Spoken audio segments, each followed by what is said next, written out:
বলিউডে কাজ, আন্তর্জাতিক স্বীকৃতি, গ্ল্যামার জগতে স্থায়ী অবস্থান, সবকিছুর মাঝেও আজমেরী হক বাঁধনের কণ্ঠে যেন হতাশার সুর। বাংলাদেশের জনপ্রিয় এই অভিনেত্রী ২৫ মে রবিবার ফেসবুকে এক স্ট্যাটাসে তুলে ধরেন নিজের চরম দুঃসহ অভিজ্ঞতার কথা। তিনি লেখেন, ২০২১ সালে যখন বলিউড সিনেমা খুফিয়াতে অভিনয় করি তখন আমি ছিলাম গর্বিত রয়ের এজেন্ট। আমার সহশিল্পী ছিলেন টাবু, কিন্তু প্রিমিয়ারে যাওয়ার সময় বাধা পেলাম। তারপর ভিসা রিজেক্ট হতে থাকে একের পর এক।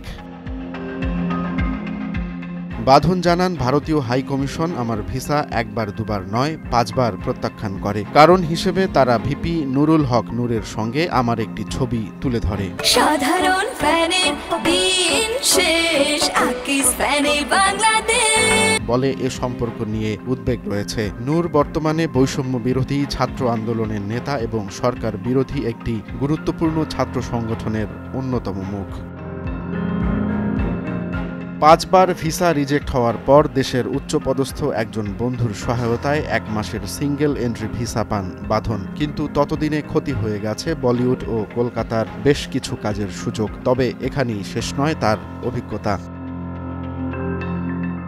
তিনি লিখেছেন, জুলাই গণ অভ্যুত্থান ঘিরে আমাকে কখনো বলা হয়েছে আমি সিআইএর এজেন্ট, কখনো US-8 থেকে টাকা নেয়া লোক, আবার কখনো জামাতের কর্মী। এমনকি ইসরায়েলি গোয়েন্দা সংস্থা মোসাদের সদস্য বলেও রটনা হয়েছে আমার বিরুদ্ধে। ২৫ মে রাতেও কেউ একজন তাকে ভারতীয় গোয়েন্দা সংস্থা রয়ের এজেন্ট বলে উল্লেখ করে এমন অভিযোগ করেন তিনি।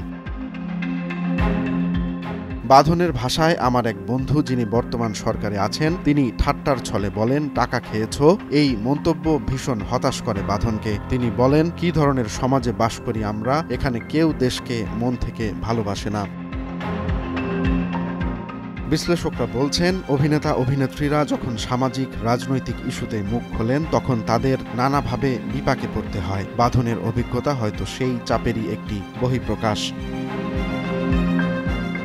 ভারতীয় ভিসা নিয়ে বাঁধনের অভিজ্ঞতা এখন নেট দুনিয়ায় চরম আলোচনার বিষয়। একজন অভিনয় শিল্পী শুধুমাত্র একটি ছবির জন্য এই রকম নিরাপত্তা সংশ্লিষ্ট ইস্যুতে পড়তে পারেন, এ নিয়ে অনেকেই প্রশ্ন তুলেছেন। বাঁধনও তার ভাষ্যে জানিয়ে দিয়েছেন, তিনি কোনো রাজনৈতিক দল বা শক্তির অংশ নন, শুধু একজন মানুষ হিসেবে অন্যায়ের বিরুদ্ধে কথা বলেন, আর সেই কথা বলার খেসারতি তাকে দিতে হয়েছে বারবার।